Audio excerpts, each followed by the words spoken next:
Welcome to Parenting Teens with Dr. Cam, a podcast about navigating adolescence without losing our minds. Each week, I guide you around the teenage landmines with practical tips, simple solutions, and words of encouragement. I'm your host, Dr. Cam. Let's get on with the show.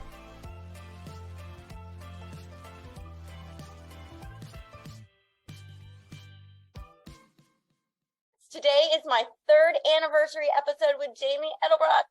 Jamie was my first podcast guest back in 2019. That was before the pandemic. It feels like forever. We were both just starting a new chapter in our life story and kind of scared shitless. Since then, Jamie has become a prolific advocate for children's mental health. She's published 2 award-winning children's books, Tangled Up and Be the Sparkle, which shine a positive, hopeful light on mental health and therapy. She also partners with the National Alliance of Mental Illness, or NAMI, in Louisiana to help eliminate the stigma of seeking help. And her writing is featured on parentology.com, parentinghealthy.com, sway.com, and a lot more. She's raising 3 teen girls of her own, too. So, Jamie, yay, it's so great to see you again. It's back. I was just saying, I can't believe it's year 3. I know, right? What is up with that? I don't know. It goes too fast. It goes way too fast. It really does. It's insanity. So tell us what you've been up to since we last chatted a whole year ago. Yeah, I think I was just, Be the Sparkle was kind of in the works and we were talking about it, but now it is here. Yay! Be the Sparkle. It's so and yeah, it's great. It's one of my, I love Tangled Up, but Be the Sparkle actually gives kids and parents actions to do when the world feels scary and dark, which it does right now in a big way. And so this not only helps parents start the conversation with their kids, but it gives them actions and ideas on way to be kind and just show the world a little bit of love when we really, really need it. So that's what Be the Sparkle is all about. And it's sold everywhere books are sold. It's available now. That's my biggest venture that I've been doing. I love it. What prompted you to write that topic, that book? Well, the world's scary. Yeah. I mean, not only did we make it through COVID, but I mean, everything that's happened from 2020, 2021, and now, we were just talking about the big earthquake here in Indonesia.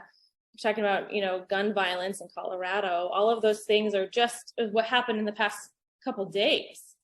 I know. If you open it up worldwide, the past week, it's even more, month, year, it just goes on and on and on. And I think it's really, really, really important to not try to hide that from our kids because it's there. They know it's there too. So we can't hide it. Absolutely. So we need to validate their feelings and be there for them when they want to talk about it and if they want to talk about it. And just start those conversations of, hey, it's scary for me too. I'm here for you. Like you said so wonderfully, we don't need to save the world, but we can be there for each other and we can love the person in front of us. And so that is what that book really, really, really advocates for. I love that so much. Talk a little bit about it, because I know, I've been there with you through this whole process and I've read it and I absolutely adore it. So tell us a little bit about what are some of the things as parents, and even, you've got teen girls, I've got a teen girl. It's like, even we've got to make sure that these kids are feeling like there's something they can do, because I know your daughters and they're very passionate. My daughter's very passionate. A lot of the clients I talk to are very passionate. They want to do something because this is their world, and they feel so helpless because it's the adults doing stuff and they don't really feel like they have a voice, although they're impacted by all of this immensely. So how do we help make them feel a little bit more empowered and safe, that they can feel safe, right? So one, it's just start that conversation and talk to them. Validate their feelings. In the back of the book here, not only do I have 50, let me show you here, 50 ideas on how to sparkle, just simple. The first one is smile at a stranger. The last one is, drive someone or a parent to their first therapy appointment. We have, let someone go in front of you in line.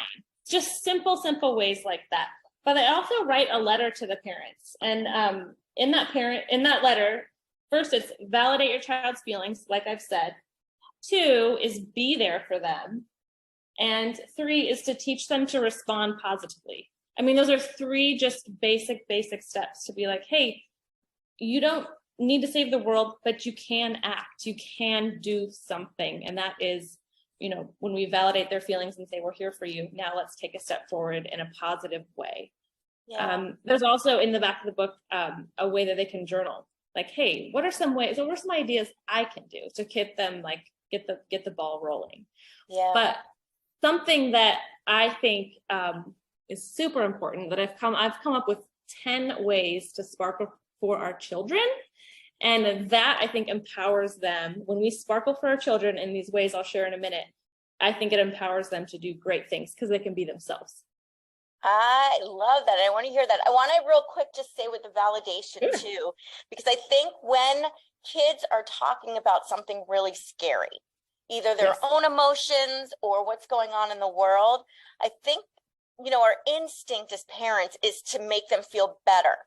And so we want to jump in and go, oh, you don't need to feel that way. Oh, how do we change that negative feeling to a positive one?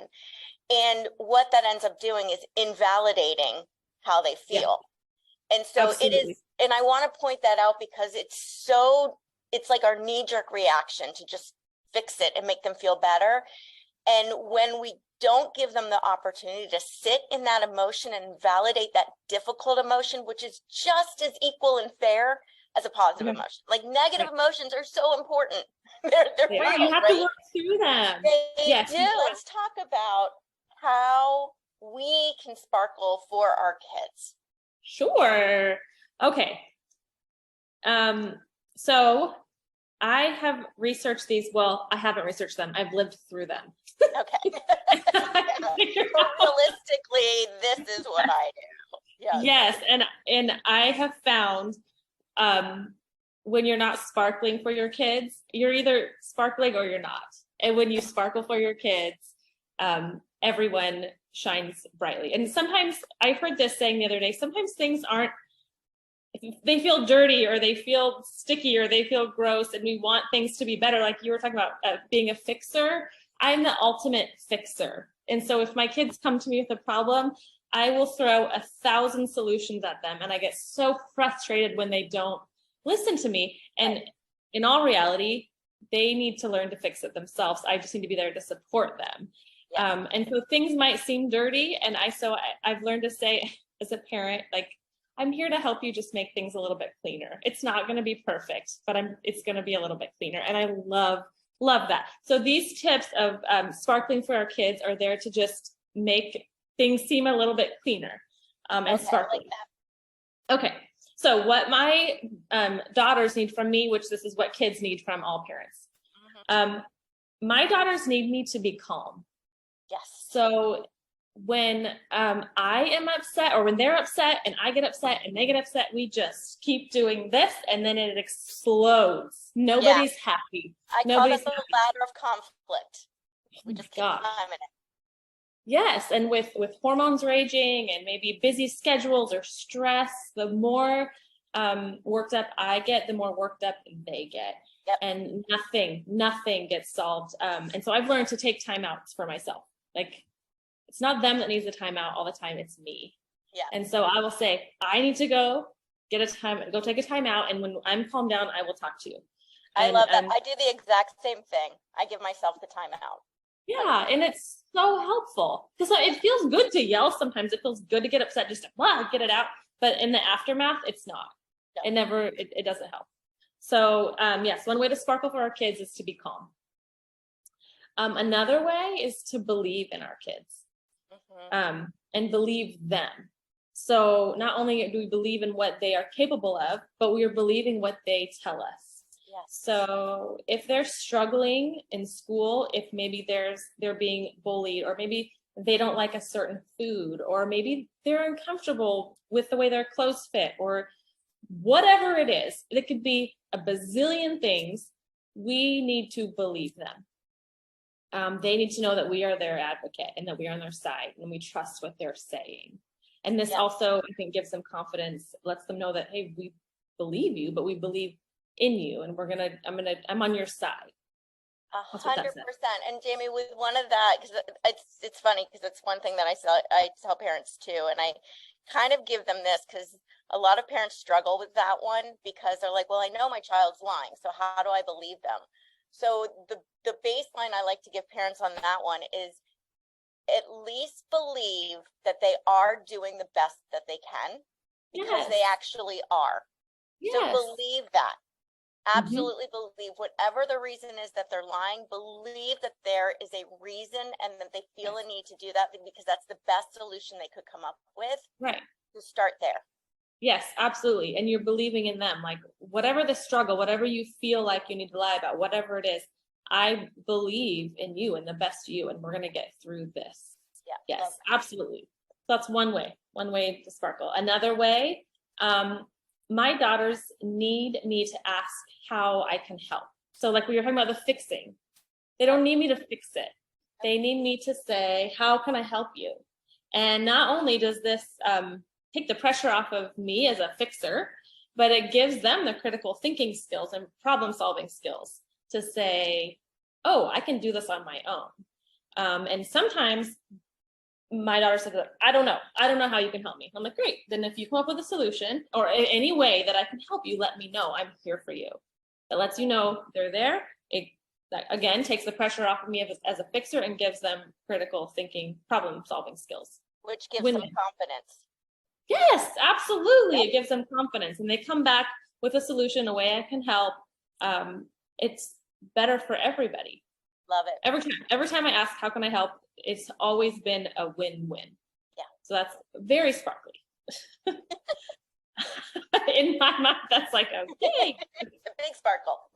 Yes. Another way is my daughters need me to leave them alone if they want to be alone. And that's a hard one. Thank you.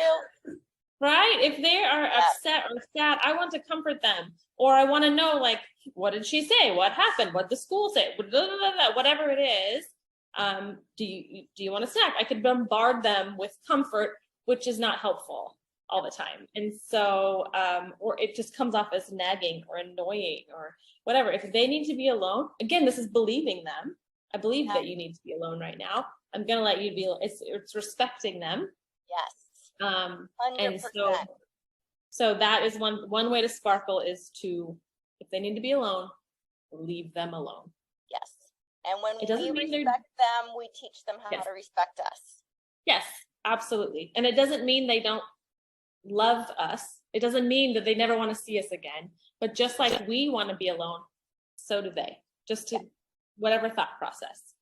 So that's one way. Okay. Another way, this is huge for me. This is huge. A huge sparkle for me is not to take their words personally. So it's a big one. Yep. Yeah, because in times of anger or hormones or whatever it is, sadness, things can come out of their mouths that they don't necessarily mean, or maybe they do mean it in the moment, but not to take it so personally. We all say things that sometimes we wish we wouldn't say, or maybe it matters to them in a way that it doesn't matter for us. But it's so easy when we hear something, a mean thing or whatever it is, to all of a sudden be filled with self-doubt. No, we could hear something come out of their mouth. It doesn't mean we're a bad parent. It doesn't mean we're doing a bad job. It doesn't mean that we did the wrong thing. It just means that's where they're at right now, and we need to allow them to feel it and voice it, but not to take it personally. I want to kind of combine the two, because we're believing in them, but we're not taking it personally. How do we merge those two? I think we can believe what they're saying. And yes, I believe you feel that in that moment. Absolutely. Yeah. But that doesn't mean I'm a bad parent. That doesn't mean I'm going to back down on my boundary. That doesn't mean I'm going to give in. That doesn't mean I'm a bad person. I'm doing something wrong.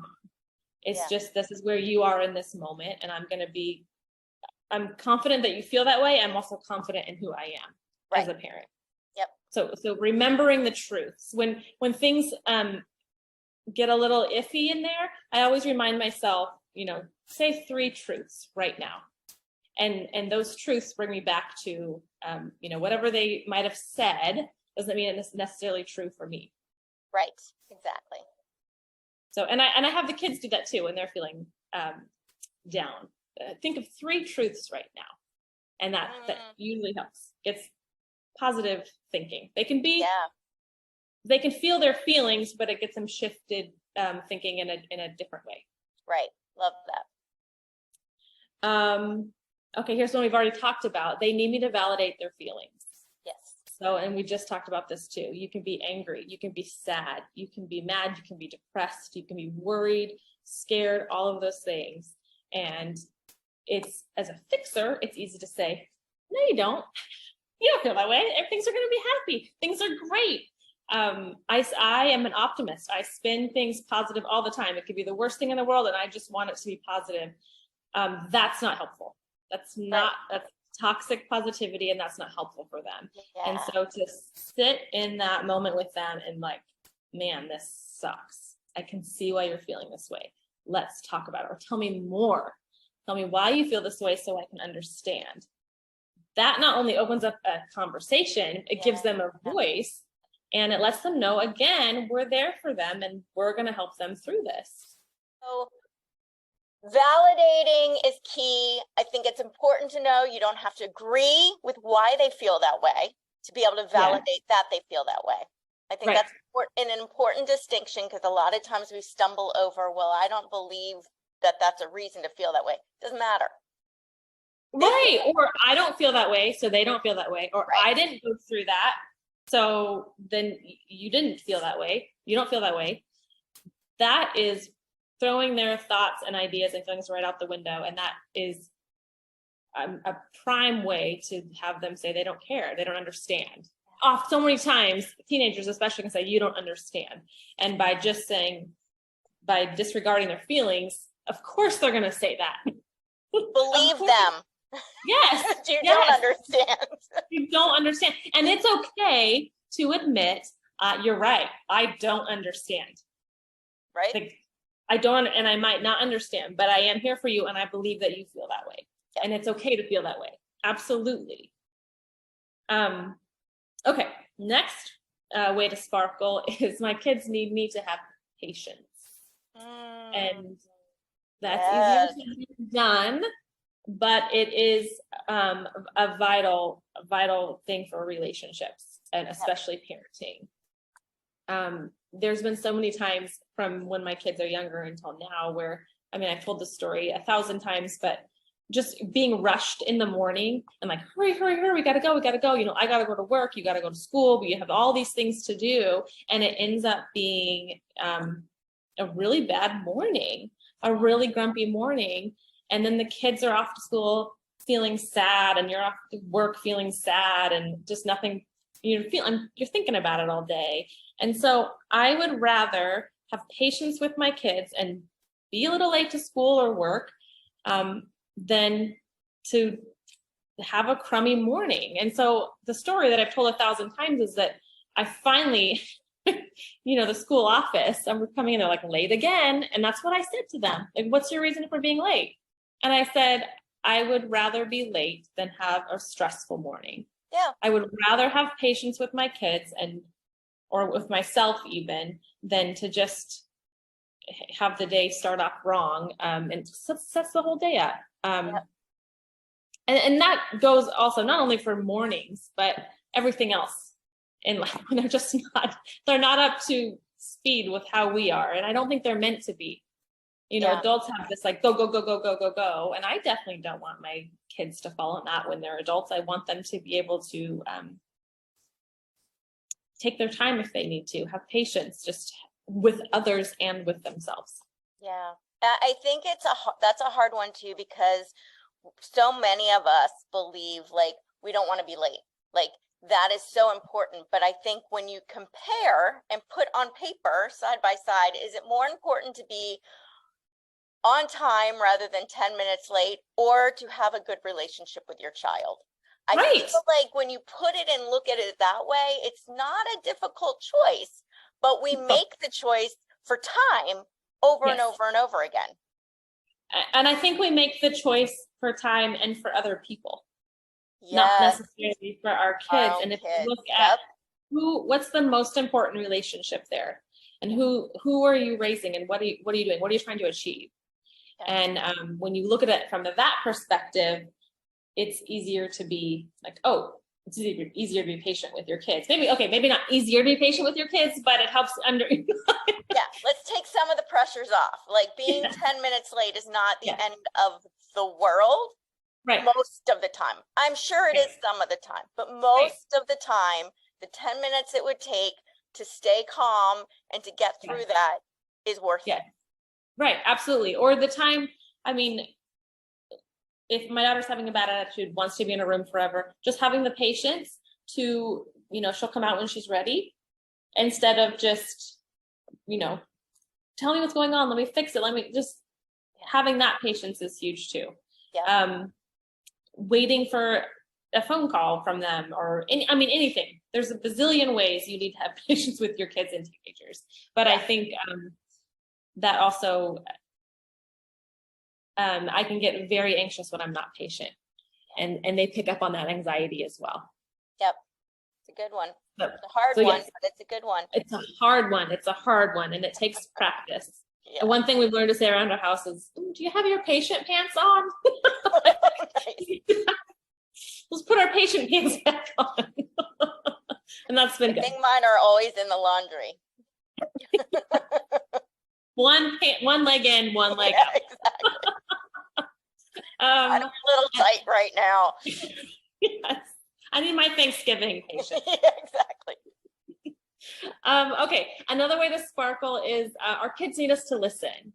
And I think this is different than validating. This is different than believing. This is just simply listening.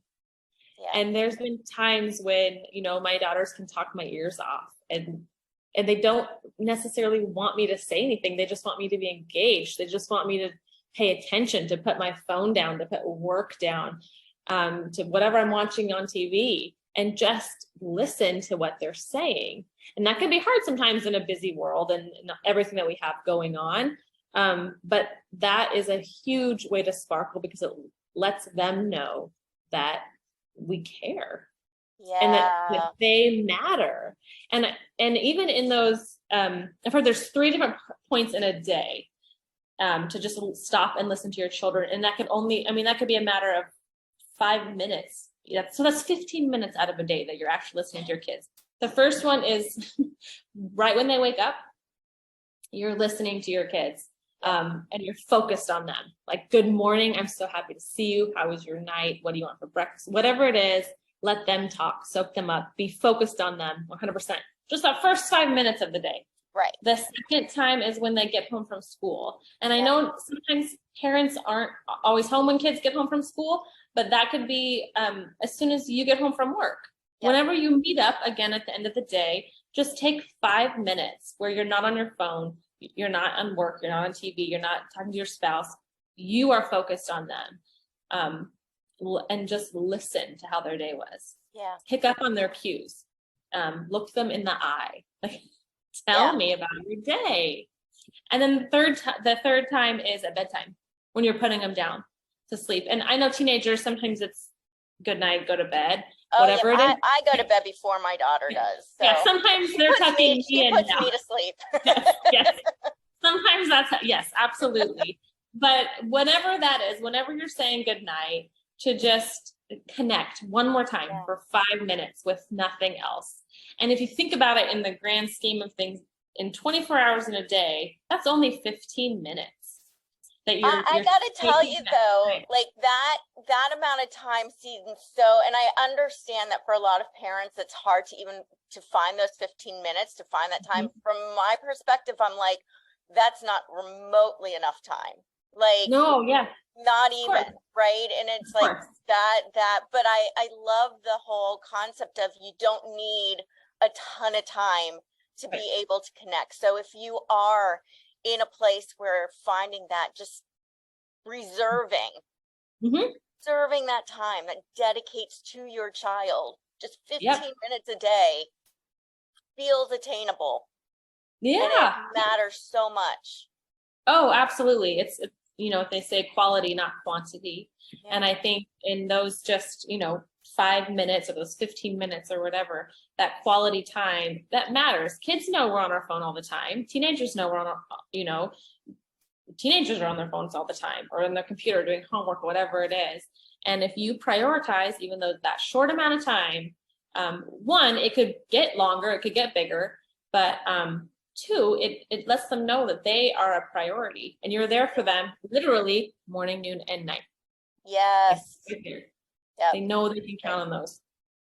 So that's, yes. So listen or connect. I think that's another one. It would be a good one. Really, really listen. Yep. Oh, this is huge. And I know that you will love this one too. They need me to research or talk to a professional if I think anything is not necessarily wrong, but if there's anyone that needs help, whether it's me or it's them, to seek help. Yeah. There was a time when I thought my daughter had, behavioral issues, and it turns out she had anxiety. One of my other daughters, she just wasn't getting it at school. It turns out ADHD.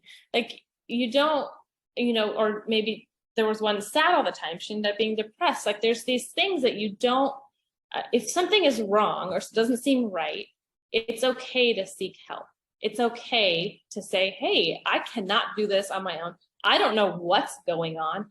Hey, guess what? I don't have all the answers, but there are professionals that do. And so a huge way to sparkle for our children is to get professional help if needed. And there's no shame in that.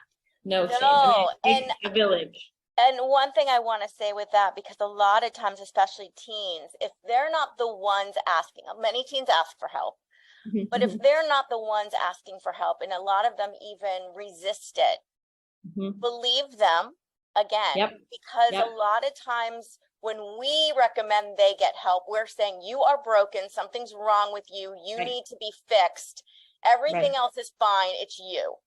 And of course they're going to resist that. So I would encourage at that point, you know what? You as the parent go seek help in order to know how to better help your child. Yes. And that does not only gives you the skills to help your child and understand, but it speaks volumes to your child that you are willing to make a change in order to improve the environment and improve the dynamic, because every dynamic is two ways.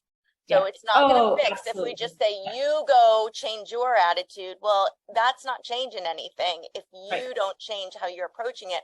So a lot of times their attitudes in response to something they think we're doing. Yes, absolutely. Absolutely. And the way our therapist puts it is there's players in multiple players in every game. It's never just one player. And so you're absolutely right. If a child, to point out to a child and say, hey, you need help, obviously if anyone said that to me, I'd be like, what? I know, like what? But to be willing to do it yourself if they're not willing to, that is a game changer, because it is a game changer. Yes. Yeah, absolutely. I see far more improvement in family dynamics when it's the parent's involved. By far, so much more. Well, absolutely. And if you think, parents have been on the earth a lot longer than these kids have. So why do we think that kids need to have it together all the time, or that they do need to be fixed? Support, absolutely. Everyone needs support, but it makes more sense for parents to get the help, because there's a lot more trauma, a lot more stuff they've gone through, and a lot more stuff they need to work through in order to help their kids. And not a lot of parents are teachers or have worked with kids or even know how to raise kids properly. No. And so it's okay to get that training. It's okay to get help. It's okay to work through our own issues so we can better ourselves, then we can better our kids. Yeah. And then it models that it's okay to get help. Yes. And now if you're getting help, but if you refuse to get help and are insisting your child gets help, what is that saying too? Right. So it's there's a lot of components to that. So I love that, but I think I don't want it to come across as you need to force your child to get help, because that will probably make things worse if you're forcing your child to get help. Right. I agree. Yeah. Never force anything on the child, obviously, but yes, I agree. If a lot of the times things get better when you help yourself. That's one way to sparkle. Another way. That wasn't on my list. Those are fantastic. Love Thank them. you. All of them. We need to kind of highlight all of those. Those are great. So you really did those through like your own experiences and what your lessons are learned. What are some other lessons you've learned over the past year since we've chatted? So many, and a lot of them are tangible. A lot of them are stuff that I've just lived through. And this past year, I've done a lot of things that I've never done before and that I've never even dreamed that I would even be doing. Too much to talk about here, but I can sum it up in one story so since I've lived in Indonesia, the traffic here is crazy. So I have not driven here in Indonesia. Wow. There is, right? I know that sounds crazy. I've been here. Not if it's scary. I don't blame you. The traffic is crazy. There's really no rules. There are motorcycles and scooters everywhere. And I mean, it is like, I can't even describe how crazy. Not only that, they drive on the other side of the road that I'm used to. And the cars, you're driving on the other side of the car that I'm used to. Yeah. So the cars are different, the roads are different, the driving's different. There's no rules, so people are going in and out all the time. We've seen multiple accidents, multiple injuries. Like, it is just not my cup of tea. And so if I don't have to drive, I'm not going to, and I haven't had to. But there was one time when my husband had to get to the airport about 4 a.m, and usually we just can call a taxi and they come right away. And that was our plan, is that we're going to call a taxi and they were going to take him to the airport. And it was an international flight, so he had to be there on time. Well, no taxis were picking up. So nobody was coming. Nothing was happening. We actually have guards outside our house that we were asking the guards to get help, with find us a taxi. No one could find us a taxi. We had it on both our phones. It wasn't happening. Now on this taxi app, we can see where all the taxis are in the city. So we could see that there were several around our, in the vicinity of our area, but they just weren't picking up. So I know, which was also frustrating because we're like, they're right there. So my husband said, as I'm in bed, completely in my pajamas in bed, he's like, hey, I'm going to have to drive to one of these taxis. I'm going to have to get in their car, and then you're going to have to get in the car and drive it home. Oh my gosh. And I was like, I can't do that. I said, if you don't do this, I'm going to miss my flight. And I'm going to, this was a big deal. So this is something I had to do. Yep. I cried the whole way there, driving to the taxi. I said I would do it, still in my pajamas. He drove there, and then he was in such a hurry because he was already running late that it was just, I got to get in this taxi. I got to go. Yeah. So it was just boom, boom, boom. Here you go. So I got in the driver's seat. I didn't know, I knew nothing about our car, even though I've been in it 1,000 times. I didn't know where the blinker, everything's backwards, right? Yeah. I just didn't know where anything was. I didn't know where the blinker was. So disorienting. Driving, so I just sat there for a minute in the dark by myself, cars driving by, and I didn't even know, he said, I'll call you and I'll tell you how to get home from here. But then our phones didn't work, of course. So it was just me by myself. I would have just sat there and cried. I did for a minute, but then I would have just sat there and cried. And I was in my pajamas even, and I all of these things were going through my head. Like, I could just sit here and then wait for my friends to wake up and say, hey, come get me. I could, but I knew I also couldn't leave my car on the side of the road. Like, there were all of these different, I could walk, and so I just had to do it. So I don't know how long it was, but I just finally was like, I have to do this. And the only thing between me doing this and not doing this is my attitude. Yeah. And I had to just figure it out. And I did it scared. I did it with tears in my eyes, but I did it. And I drove all the way home. And I did it. And it scared me. It was scary. It was terrifying. My husband called to see how I was doing. I didn't want to talk to him. Angry. You put me in this situation. There's all of these things, but I had to do it and I did it. And so I think one of the biggest lessons is to do things scared, because if you want something that you've never had, you have to do something you've never done. And so whether it is in parenting or in a relationship or with a new job or writing a book or starting a podcast or whatever it is, sometimes you have to do it scared.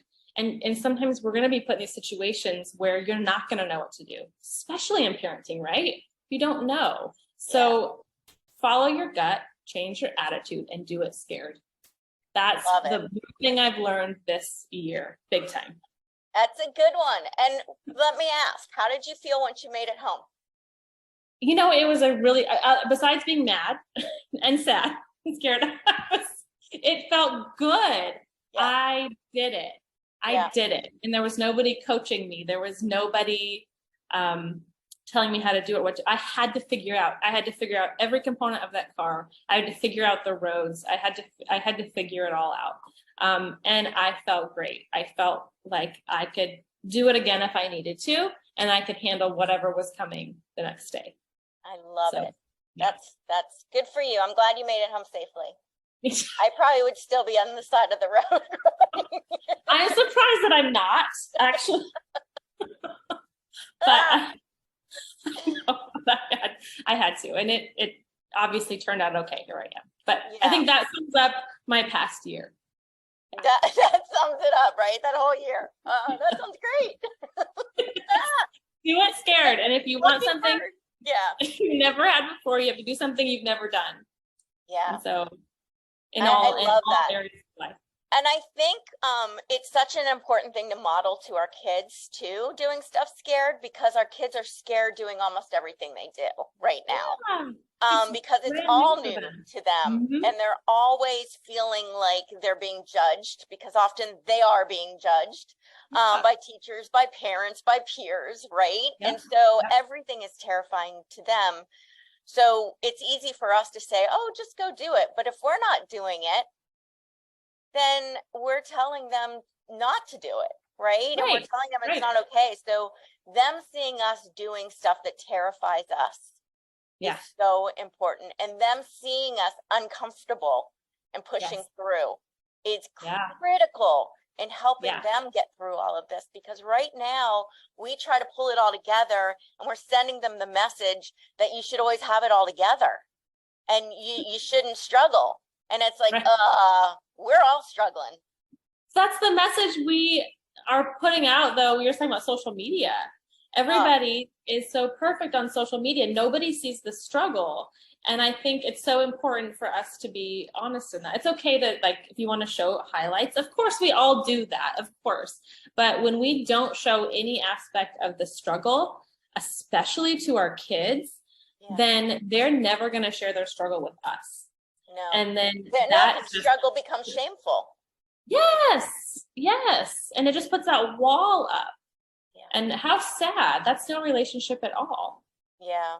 I think the other thing we often do, because we focus on fixing stuff and what's going wrong, is we also often tend to create a negative experience around a struggle, in where I see kids struggling with school, and they're in trouble all the time for it. They get their phone taken away, and they're not allowed to go out and hang out with their friends, and they're made to feel really bad. And it's like, these kids are struggling in school, and we punish them for it, which doesn't help them struggle less.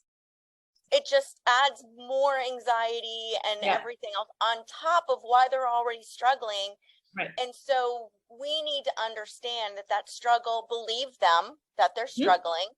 Yep. We tend to think, they could do better if they just tried harder. Well, again, they're trying the best they're doing the best they can in the scheme of the entire world, not just that one class.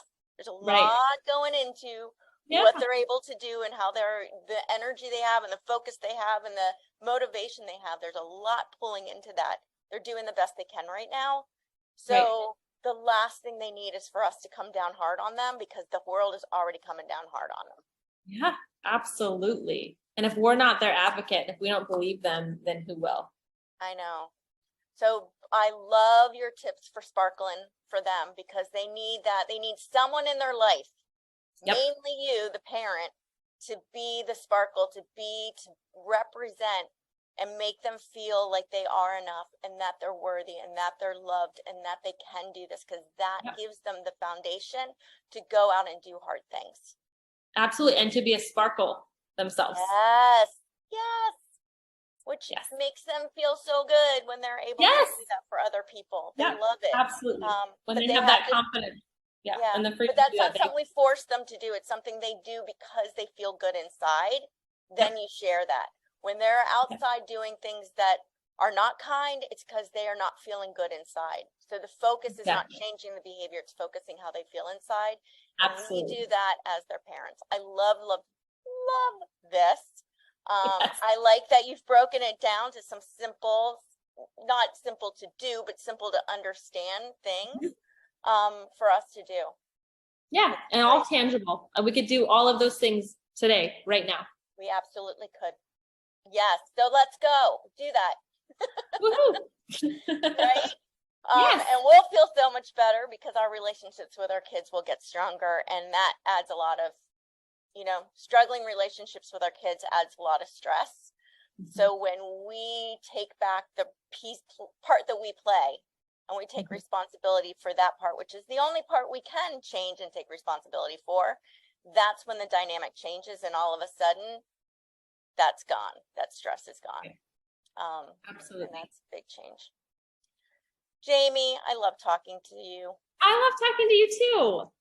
It's been awesome. So great. And I have a book headed your way. When do you move back to the United States? I don't know.